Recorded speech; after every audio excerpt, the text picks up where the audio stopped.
Hello guys, welcome and welcome back to my channel. This is me Tamini and I all welcomes you to my YouTube channel D Extra Knowledge. आज मैं आप लोगों के लिए एक vacancy लेके आई हूँ। वैकेंसी में बात करने से पहले मैं आप लोगों से रिक्वेस्ट करना चाहूँगी कि अगर आप मेरे चैनल पर नए हैं तो प्लीज़ मेरे चैनल को सब्सक्राइब कर दीजिए एंड बेल आइकन भी प्रेस कर दीजिएगा ताकि मेरे सारे नोटिफिकेशंस आपको टाइम पर मिल सके। दूसरी चीज़, मैं जो भी आपको वीडियो में बताने वाली हूँ, जो भी इन्फॉर्मेशन आपको वीडियो में बताने वाली हूँ, तो पूरी वीडियो को एंड तक देखिएगा ताकि आपको सारी चीज़ें अच्छे से समझ में आ सके। अगर आप लोग स्किप करके देखेंगे तो आपको कंफ्यूजन हो सकता है। देन आप लोग मुझे कमेंट सेक्शन में पूछोगे, I will reply you all, but I request you और सजेस्ट यू कि आप वीडियो को एंड तक देखिए। उसके बाद आपको फिर भी और कन्फ्यूजन्स होते हैं तो मैं आप लोगों की कन्फ्यूजन्स क्लियर करूंगी कमेंट सेक्शन में। ऑलराइट, तो वीडियो को एंड तक देखिएगा। तो चलिए वीडियो स्टार्ट करते हैं। चलिए, तो ये आप नोटिफिकेशंस यहाँ पे देख रहे होंगे। नोटिफिकेशन निकाला गया है लोक शिक्षण संचालनालय मध्य प्रदेश गौतम नगर भोपाल द्वारा। ये नोटिफिकेशन जो है वो 9 मार्च 2023 को जारी हो गया था। तो चलिए नोटिफिकेशन के बारे में देख लेते हैं कि कहाँ वैकेंसी निकाली गई है। तो यहाँ पे लिखा हुआ है खेल परामर्शी की अस्थायी नियुक्ति हेतु विज्ञापन, यानी कि जो स्पोर्ट कंसल्टेंसी की जो होती है ना, वो उस पोस्ट पे निकाला है। अस्थायी यानी कि it's not permanent post, is like a temporary post, आप बोल सकते हैं उसको। तो टेम्पररी के लिए जो है आपको स्पोर्ट कंसल्टेंसी की पोस्ट निकाली गई है। तो चलिए आगे देख लेते हैं। यहाँ पे जो लिखा हुआ है इनकी, हम एक काम करते हैं ब्रीफ डिस्क्रिप्शन में पढ़ लेते हैं सीधे। चलिए, तो यहाँ पे लिखा हुआ है कि स्कूल शिक्षा विभाग अंतर्गत लोक शिक्षण संचालनालय में मध्य प्रदेश शासन स्कूल शिक्षा विभाग अंतर्गत संचालित राज्य स्तरीय खेलकूद संस्थानों को अंतर्राष्ट्रीय मानकों के अनुरूप उन्नयन करने और विभागीय गतिविधियों के बेहतर संचालन कार्य हेतु योजना तैयार करने के लिए परामर्शी की सेवाएं ली जाना है। ठीक है ना। तो जो भी तो आप लोगों को आवेदन कैसे करना है, आवेदन का जो भी प्रारूप है, यानी कि आपको जो नोटिफिकेशन है आपको इनकी लिंक वेबसाइट पर मिल जाएगा। इनकी वेबसाइट का लिंक मैं आपको डिस्क्रिप्शन में प्रोवाइड कर दूंगी, तो आप वहाँ से चेकआउट कर सकते हैं। एंड इसके नोटिफिकेशन का लिंक भी आपको डिस्क्रिप्शन में मिल जाएगा और इसी नोटिफिकेशन में आपको इनका फॉर्म भी मिल जाएगा। ठीक है ना। एंड फॉर्म आप दोनों तरीके से भर सकते हैं। आप फॉर्म भर के पोस्ट भी कर सकते हैं और ईमेल के थ्रू भी भर सकते हैं। ठीक है ना। तो मैं आपको नीचे बता दूंगी कि कौन सा फॉर्म है और ये ईमेल का भी जो लिंक है ना, मैं आपको भेज दूंगी। ठीक है ना। चलिए आगे बात कर लेते हैं।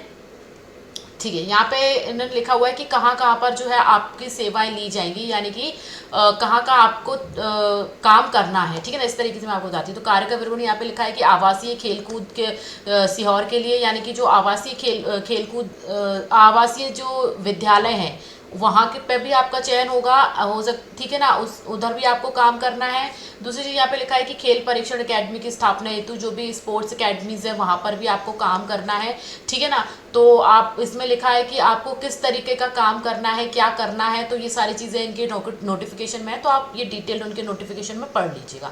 तीसरी चीज़ उन्होंने यहाँ पे लिखी है कि शिक्षार्थियों के लिए विभिन्न खेलों में राष्ट्रीय अंतर्राष्ट्रीय स्तर पर प्रतिस्पर्धाओं में सहभागिता विजयी होना, शिक्षक प्रशासकों और संविधान शिक्षाविदों के लिए निरंतर व्यावसायिक विकास यानी प्रोफेशनल डेवलपमेंट और एस्पिरेशनल इंस्टीट्यूट के रूप में भी आपको काम करना होगा। ठीक है ना। फिर चौथी चीज़ यहाँ पे लिखी है कि खेल और स्वास्थ्य संबंधित संस्था में जैसे CSR में के माध्यम से आपको वहाँ पे भी काम करना होगा। एंड खेल प्रदेश के खेलों के उत्तरोत्तर या व्यापक विकास के लिए भी स्कूल शिक्षा के स्तर पर खेल गतिविधियों के प्रोत्साहन हेतु आपको जो है काम करना होगा। वर्तमान में संचालित गतिविधियों को उपयुक्त और बेहतर परिणाम मूलक बनाने हेतु भी आपको कोई सुझाव या सहयोग आपको करना होगा। ठीक है ना। यहाँ पे ये लिखा हुआ है कि क्रमांक 1 से 6 कार्यों की प्रगति की नियमित मॉनिटरिंग हेतु PMU का गठन करना और उसकी नियमित बैठक संचालित करना है। ठीक है। तो ये तो हो गई कि आपको कैसा क्या काम करना है, कहाँ काम करना है। ठीक है। आपको फिर भी अगर कंफ्यूजन होता है मुझे कमेंट सेक्शन में पूछ लीजिएगा, मैं आप लोग को रिप्लाई दे दूंगी। पर आप नोट नियुक्ति की अवधि, यानी कि आपको कितने समय तक के लिए जो है नियुक्त किया जाएगा। तो यहाँ पे लिखा हुआ है कि परामर्शी पद पर नियुक्ति पूर्णता अनुबंध आधार पर नियुक्ति दिनांक से 6 माह अथवा 65 वर्ष की आयु जो भी पहले पूर्ण हो के लिए होगी। यानी कि अगर आप 65 वर्ष के 65 वर्ष के नहीं है लेकिन होने वाले हैं, तो जितने पीरियड तक आप काम कर सकते हैं आप करेंगे। जैसे ही आप 65 वर्ष के हो जाएंगे तो आपको इस जॉब से हटा दिया जाएगा और किसी और माह की अवधि तक आपको काम, मतलब 6 माह तक तो करना है। अगर 65 वर्ष की आयु आपकी हो जाती है, 65 वर्ष की आयु के ऊपर आपको काम करने को नहीं मिलेगा। अगर आपकी 65 वर्ष से आयु कम है तो आप इसके लिए अप्लाई करिए, वरना नहीं कीजिएगा, क्योंकि 65 वर्ष में आपको अप्लाई करने के लिए आप सिलेक्ट नहीं होंगे, ठीक है ना। तो इस चीज़ का आपको ध्यान रखना है, 6 माह अथवा 65 वर्ष की आयु। समझ में आ गया होगा आप लोगों को। और इसमें आगे लिखा है कि परस्पर सहमति से इस स्कूल शिक्षा विभाग के अनुमोदन से 6 माह के लिए और बढ़ाया जा सकेगा, ठीक है ना। तो ये उनके कुछ नियम है। पात्रता देख ले तो यहाँ पे लिखा है कि दिनांक 1/7/2022 को 65 वर्ष की आयु पूर्ण नहीं की हो, यानी कि अगर आपकी 65 वर्ष की आयु से कम है तो आप इस पोस्ट के लिए अप्लाई कर सकते हैं। साथ ही साथ अगर आपने MBA किया हुआ है और फिजिकल एजुकेशन रिलेटेड आपने कुछ डिप्लोमा डिग्रीज ये सब की हुई हैं और खेल प्रबंधन का भी अनुभव है तो आप इस पोस्ट के लिए अप्लाई कर सकते हैं, ठीक है। नेक्स्ट यहाँ पे लिखा है कि योजनाओं के क्रियान्वयन में सहयोग हेतु शारीरिक शिक्षा, खेल, विद्यालय प्रबंधन, कौशल विकास और रूपांतरण, इनमें से किसी भी संबंध क्षेत्र में न्यूनतम अगर आपका 20 साल का अनुभव है तो आप इन पोस्ट के लिए अप्लाई कर सकते हैं। तो ये आपने देख लिया, ये क्वालिफिकेशन जो भी इन्होंने मांगा है वो यहाँ पे बता दिया है। अब यहाँ पे लिखा हुआ है कि परिश्रमिक क्या है, यानी कि सैलरी, आपको सैलरी बता देते हैं। परिवर्षी सेवाओं की अवधि के दौरान संबंधित को ₹1,25,000 का भुगतान प्रतिमाह संबंधित के बैंक खाते में किया जाएगा, यानी 1,25,000 रुपये आपको हर महीने आपके बैंक खाते में डिपॉजिट एज अ सैलरी किया जाएगा। उसके अलावा कोई भी वेतन भत्ते आपको नहीं दिए जाएंगे, जो है सिर्फ आपकी पर्टिकुलर सैलरी है, ठीक है। परिश्रमिक का भुगतान भारतीय मुद्रा रुपए में नियम अनुसार कर कटौती उपरांत किया जाएगा। तो ये इनकी कुछ चीजें हैं, तो आप यहाँ पे देख सकते हैं। तीसरी चीज उन्होंने लिखी है कि परामर्शी अवधि के दौरान एक कैलेंडर वर्ष में अधिकतम 13 आकस्मिक अवकाश और 3 ऐच्छिक अवकाश की पात्रता होगी, यानी कि आपको 13 आकस्मिक अवकाश मिलेंगे और 3 ऐच्छिक अवकाश मिलेंगे, इनका जो कैलेंडर वर्ष है उसके अकॉर्डिंग, ठीक है ना। तो कैलेंडर वर्ष में उपयोग नहीं किए गए अवकाश को आगामी कैलेंडर वर्ष में अग्रणित नहीं किया जाएगा। तो ये इनकी डिटेल हो गई। चलिए अब देख लेते हैं कि चयन प्रक्रिया क्या है। एक चयन समिति का गठन किया जाएगा, ठीक है। उक्त चयन समिति प्राप्त होने वाले समस्त आवेदनों की सूची तैयार कर पात्रता पूरी करने वाले उम्मीदवारों की सूची तैयार करेगी। यानी कि सबसे पहले तो जो भी टीम होगी वो जितने भी एप्लीकेशन फॉर्म्स आए होंगे तो उनको चेक करेगी और जो जो उस चीज़ के लिए एप्लीकेबल है उनको सिलेक्ट करके उनकी लिस्ट अलग बनाएगी, ठीक है ना। तो उनमें से छांट के आप लोगों की लिस्ट अलग बन जाएगी अगर आप उसके लिए कैपेबल होंगे। फिर उसे फिर जिसे स्कूल विभाग की पूरी वेबसाइट पर अपलोड किया जाएगा। तो जो भी जो सिलेक्टेड एप्लीकेंट्स होंगे उनकी जो भी लिस्ट होगी वो स्कूल की जो भी वेबसाइट होगी ना उस पर अपलोड कर देंगे। तो साक्षात्कार हेतु चयनित उम्मीदवार को साक्षात्कार में उपस्थित होने की सूचना ईमेल के माध्यम से दी जाएगी।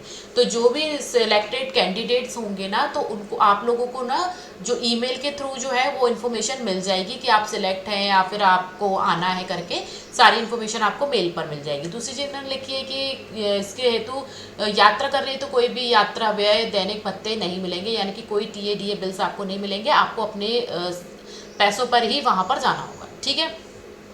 चलिए आगे बात कर लेते हैं। चयनित उम्मीदवार द्वारा चयन आदेश जारी होने के 15 दिवस की अवधि में उपस्थित दर्ज करानी होगी। अगर आप सिलेक्ट होते हैं तो सिलेक्ट होने के बाद जो भी आदेश जारी होंगे, आपको जो भी नोटिफिकेशन या इन्फॉर्मेशन मिलेंगी उसके 15 दिन की अवधि के अंदर आपको उपस्थित होना है। उसके बाद आप लोग सिलेक्ट नहीं हो पाएंगे अगर 15 दिन से आप लेट होते हैं तो, ठीक है। मध्य प्रदेश शासन स्कूल शिक्षा विभाग समस्त या किसी एक आवेदन को स्वीकार अस्वीकार करने के समस्त अधिकार बिना कारण बताए सुरक्षित रखता है। तो ये इनके चीजें हो गई जो ये बातें उन्होंने बताई। चलिए आगे देख लेते हैं। नेक्स्ट लिखा है कि आवेदन कैसे करना है, ठीक है। तो विधिवत रूप से भरे आवेदन पत्र दिनांक 31 मार्च 2023 उपरांत 3 बजे तक या उससे पहले आयुक्त लोक शिक्षण संचालनालय मध्य प्रदेश गौतम नगर चैतक ब्रिज के पास भोपाल 462021 प्रस्तुत किए जा सकेंगे। यानी कि आपको अपना प्रॉपर फॉर्म भरना है। फॉर्म जो है 31 मार्च 2023 से पहले, यानी कि 31 मार्च 2023 3 बजे जो उनका टाइम है उससे पहले आपको अपने फॉर्म्स जो हैं इनका ये जो पता दिया हुआ है इस पते पर आपको भेजना है, ठीक है।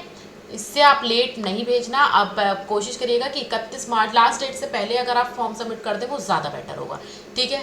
नेक्स्ट यहाँ पे लिखा हुआ है कि निर्धारित तिथि और समय के बाद आवेदन प्राप्त नहीं किए जाएंगे, केवल हार्ड कॉपीज या ईमेल के माध्यम से ही आवेदन नियुक्ति के लिए मान्य किए जाएंगे। या तो आप हार्ड कॉपीज भेजिए, यानी कि ये पोस्ट के थ्रू आप डॉक्यूमेंट्स लगाओ, जो भी करना है वो उस तरीके से भेजिए, या फिर आप ईमेल के माध्यम से कर सकते हैं। ठीक है, अदर कोई इनकी वेबसाइट पर जाकर फॉर्म वॉर्म भरना। आवेदक आवेदन के कवर पर निम्नलिखित अक्षरों को मोटे अक्षरों में लिखिएगा, पूरे बोल्ड लेटर्स में लिखना। जो ये लिखा है ना, स्कूल शिक्षा विभाग को परामर्शी सहायता प्रदान करने के लिए आवेदन, तो ऐसे आपको बोल्ड लेटर्स में लिखना होगा पूरा सब कुछ। ठीक है ना, आवेदन के कवर पर, यानी कि जो आपका एप्लीकेशन फॉर्म होगा ना उसके कवर पर। ठीक है ना, चलिए यहाँ पे लिखा हुआ है इच्छुक आवेदक निम्नलिखित पते पर अपना आवेदन भेज सकते हैं। तो ये इनका पता दिया हुआ है। ठीक है, ये सारी चीज़ें यहाँ पे लिखी हुई है, नाम व नंबर सब कुछ है। तो यहाँ पर लिख दें समय सीमा के बाद आवेदन प्राप्त नहीं किए जाएंगे, इन्होंने फिर से बोल रहे हैं। चलिए आगे बात कर लेते हैं। ओके, तो अब ये इनका फॉर्म है, तो मैं आपको फॉर्म बता देती हूँ। सो यहाँ पर आपकी लगेगी पिक्चर। ठीक है, यहाँ पर आपका नाम आएगा, स्थायी पता आएगा, वर्तमान पता आएगा, जो भी आपका कॉन्टैक्ट नंबर है वो, email address and date of birth, राष्ट्रीयता आपकी क्या है वो आपको डालना है। शैक्षणिक योग्यता जो भी आपने की है, यहाँ पे लिखा हुआ है योग्यता से प्रारंभ कर दी है, यहाँ पर आपको सारी डिटेल भरनी है जो भी आपने किया है। एंड खेल संबंधित अगर आपने कोई योग्यता प्राप्त की है तो उसकी डिटेल आपको यहाँ भरनी है। रोजगार संबंधित अभिलेख आपको यहाँ पर भरना है, इसे अंतिम सेवा की स्थिति, कुल सेवाओं का विवरण, ये सब चीज़ें आपको यहाँ पर भरनी है। सभी प्रासंगिक कार्यों की सूची जिन पर आवेदक ने काम किया हो, अगर आपने इससे रिलेटेड किसी में काम किया, कोई असाइनमेंट का नाम, कोई असाइनमेंट्स आपने किए हैं, ठीक है ना, तो उसका नाम और किस विभाग में आपने काम किया है उससे रिलेटेड, और असाइनमेंट्स की जो भी आपके पास कॉपीज़ हो तो वो सब इसमें लगाना है। ठीक है, डिटेल है तो ये आपको भर के यहाँ पर अपना एड्रेस और नाम वगैरह सब कुछ लिखना है। ठीक है, ये आ गया समझ में। तो ये इनकी कुछ टिप्पणियाँ दी हुई हैं, तो ये आप टिप्पणियाँ यहाँ पर देख सकते हैं, नॉर्मल सी चीज़ें लिखी हुई हैं, तो आप पढ़ लीजिएगा।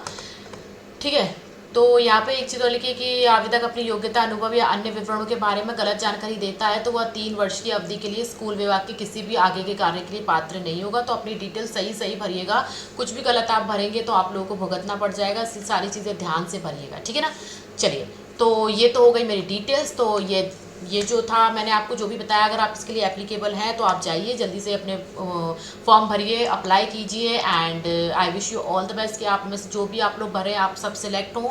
एंड या that's it for today. And अगर आपको मेरा वीडियो अच्छा लगा हो तो मेरे वीडियो को लाइक कीजिएगा, शेयर कीजिएगा, मेरे चैनल को सब्सक्राइब कीजिएगा। And don't forget to press the bell icon, ताकि मेरे सारे नोटिफिकेशंस आपको टाइम पर मिल सकें।